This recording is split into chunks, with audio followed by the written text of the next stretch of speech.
Welcome back class. आज से बेटा हमारा प्रैक्टिस सेट नंबर 23 शुरू हो रहा है। As I have stated earlier in my previous video कि यहीं से आपका स्टैंडर्ड 7 शुरू होता है। अभी तक आपने जो कुछ भी किया वो सिर्फ और सिर्फ एक रिवीजन था with respect to all the 3 standard 5th, 6th and the basic 4th का। यहां से बेटा the core, the most important और क्या क्या सीखा जा सकता है रैशनल नंबर के अंदर वो शुरू होगा। बिकॉज इसी को रिलेटेड स्टैंडर्ड 8 में एक और टॉपिक आता है under the heading irrational number. तो उसमें रैशनल भी है एंड इरैशनल भी है। तो अब बेटा we are starting with our practice set number 23।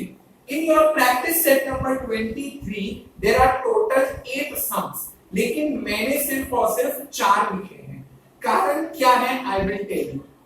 Practice set number 23 में बेटा आपको ऐसे अलग अलग रैशनल नंबर्स दिए हैं। As I have told you earlier कि हर एक फ्रैक्शन को हम रैशनल नंबर कहेंगे, whether it is positive, negative, zero, whole number, natural number, positive fraction, negative fraction, आप कुछ भी बोलो वो सब at the end rational number की कैटेगरी में खड़े हो जाते हैं। So they have given you 2 rational numbers in each question and they have asked write any 3 rational number between these two। ध्यान से उन्होंने क्या पूछा है आपको कोई भी 3 रैशनल नंबर अपनी मर्जी के लिखने हैं इन दो के बीच में, यानी कि एक होगा छोटा तो दूसरा होगा बड़ा, दैट इज बट ऑब्वियस। और उन दो के बीच में जितने भी रैशनल नंबर आते हैं उनमें से एनी 3। अब अगर आप ध्यान से बोर्ड की तरफ देखते हो ना बेटा, तो ऑल द 4 सम्स के अंदर look at the denominators. Each sum has an equal denominator. इसका मतलब क्या होता है कि अगर डिनोमिनेटर इक्वल है तो ही हम आगे की बात कर सकते हैं। जिसको मैं एकदम सिंपल लैंग्वेज में कह सकता हूं बेटा, अगर मैंने आपका 10 मार्क्स का ओबीटी का टेस्ट लिया और मैं पूछूं who have scored the highest, तो कोई बोलेगा सर 9, कोई बोलेगा सर 10, कोई बोलेगा सर 6, कोई बोलेगा 7, करेक्ट। लेकिन अगर आपके ग्रैंड टोटल में, जैसे कि हम लोग बुक में 10 और 40 मार्क्स का टोटल हमारी बुक में रहता है टेक्स्ट बुक में, करेक्ट। अगर आप मुझे वो टोटल बोलोगे तो क्या मैं आपका टोटल एक्सपेक्ट करूंगा? क्या मैं उसे एक्सेप्ट कर सकता हूं? बिल्कुल भी नहीं। मैंने आपको पूछा था ओबीटी में कितने मार्क्स आए, तो आप सिर्फ ओबीटी बोलोगे, करेक्ट। उसका कारण क्या है पता है बेटा? बिकॉज सभी का डिनोमिनेटर क्या होने वाला है? 10। जब हम ओबीटी के मार्क्स भी लिखते हैं तो वेदर आई चेक 60 बुक्स और I check 120 books, for me denominator is 10 for all the books. ठीक उसी प्रकार जब आपको फ्रैक्शंस में से या रैशनल नंबर में से आपको फाइंड आउट करना है ना, तो सबसे पहली बात जो अपने को दिमाग में रखनी है, denominators has to be equal. अगर डिनोमिनेटर इक्वल है तो ही हम आगे की बात करेंगे। क्लियर? अब बेटा वी बिगिन। उन्होंने पूछा है right any 3 rational number, any 3। तो जितने मिलते हैं आप उतने भी लिखो और नहीं तो सिर्फ 3 लिखो बेटा, the choice is yours. But पहले समझ लो लिखते कैसे। Fine, copy the question, then you will write the rational numbers in between r। ठीक है, आप लिखोगे the rational numbers in between r। अब आप सुनना ध्यान से, 2/7 से आप शुरू करोगे और 6/7 पे आप रोक दोगे। इसका मतलब क्या होता है? आप 2 को नहीं गिन सकते, आप 6 को नहीं गिन सकते। दैट इज कॉमन ना। जब आप 2 प्लस 2 बोलते हो तो आप 2 को नहीं गिनते, आप 3 एंड 4, तभी आपका आंसर 4 आता है ना। 2 प्लस 2 कितना होता है 4, बिकॉज हम ये 2 को नहीं गिनते।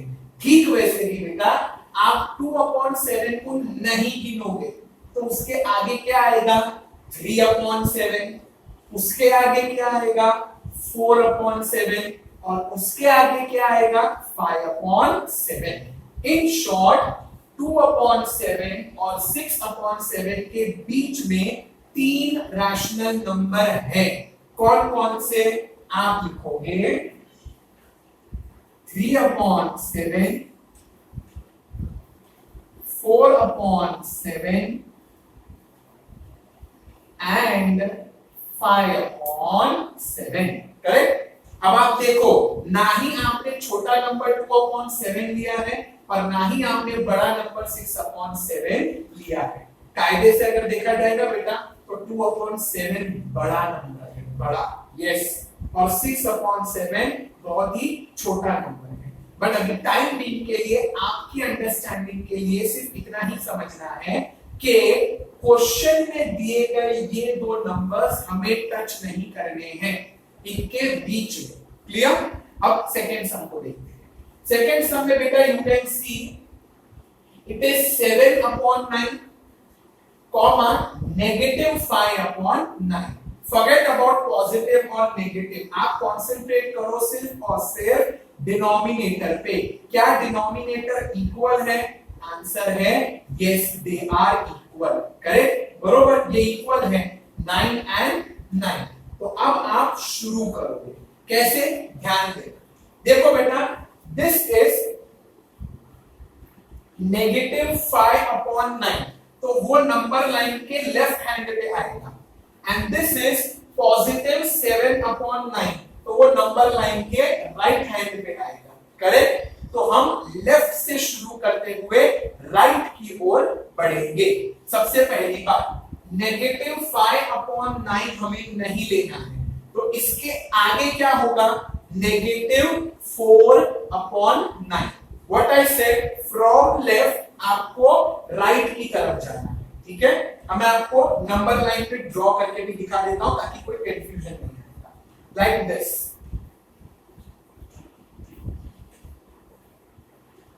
अगर दिस इज -5/9, करेक्ट, ये है आपका लेफ्ट साइड, तो लेफ्ट से जब आप राइट जाओगे बेटा तो यहां आपको मिलेगा -4/9, उसके राइट में मिलेगा आपको -3/9।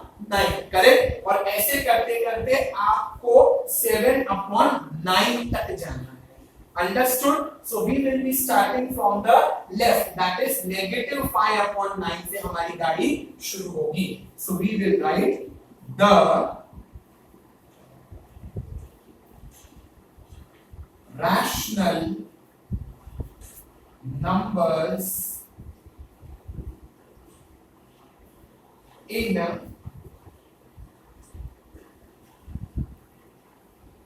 between R। जैसा कि मैंने आपको बताया -5/9 हम लोग नहीं लिखने वाले। करेक्ट। तो उसके ठीक राइट में कौन होगा -4/9, उसके राइट में -3/9, उसके राइट में -2/9, अगेन ऑन द राइट -1/9। अब -1 के राइट में आ जाएगा बेटा 0। करेक्ट, क्योंकि इंटीजर्स में हमने सीखा था 0 हमेशा नंबर लाइन के सेंटर में होता है। तो आप -1 तक तो आ गए हो, अब इसके राइट में कौन होगा 0। अब इसके आगे की जर्नी, तो ये हो जाएगा +1/9, +2/9, +3/9, +4/9, +5/9 and +6/9। उन्होंने हमें सिर्फ और सिर्फ 3 नंबर पूछे थे, 3। तो इन दी टेस्ट और एग्जाम जैसा भी जो होगा you are free to write any 3, लेकिन वो इनमें से ही होने चाहिए। करेक्ट। जैसे कि ऊपर वाले सम में तो बाबा exactly we got 3 numbers, but in this sum क्योंकि एक पॉजिटिव है और दूसरा नेगेटिव है, तो I started from the left hand side, that is number line के लेफ्ट से शुरू करके we are going towards right, और उस वजह से आप देखते हो -5/9 से शुरू करते हुए फर्स्ट वाज -4/9, -3/9, then -2, -1 और -1 के ठीक बाद क्या आता है 0, 0 भी कंसीडर करना है। नेक्स्ट है बेटा आपका this number that is -3/4, +5/4। Same pattern, हमें क्या देखना है सिर्फ और सिर्फ डिनोमिनेटर इक्वल है या नहीं। If the denominators are equal तो हम आगे की बात करेंगे। Clear? So we write the first statement, the rational numbers in between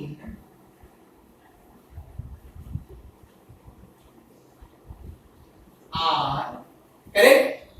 अब बेटा ध्यान से देखना, -3/4 यानी कि वो नंबर लाइन के लेफ्ट हैंड साइड पे होगा, because negative numbers are on the left hand side.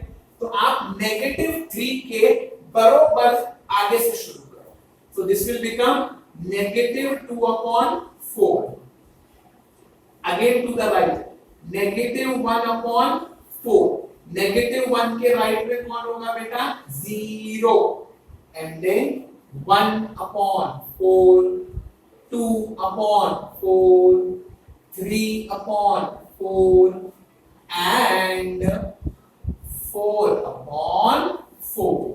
Clear? Simple था एकदम। अब बेटा last and the final sum where denominators are equal, जब डिनोमिनेटर इक्वल होते हैं तब की बात करना। So now you can see 5/7, 11/7। तो आप पहले स्टेटमेंट लिखोगे, the rational numbers in between are। अब 5/7, तो 5/7 के राइट में कौन होगा बेटा 6/7, 7/7, 8/7, 9/7 and 10/7। करेक्ट? तो इसके साथ आप लोगों ने एक चीज सीखी, क्या? सबसे पहला, when the denominators are equal only then we can take out the rational numbers between any two given numbers when denominators are equal। अब इसके आगे वाले वीडियो में ना बेटा कहीं पर भी डिनोमिनेटर इक्वल नहीं होने वाला है। We will first make it and then we will solve it। Till then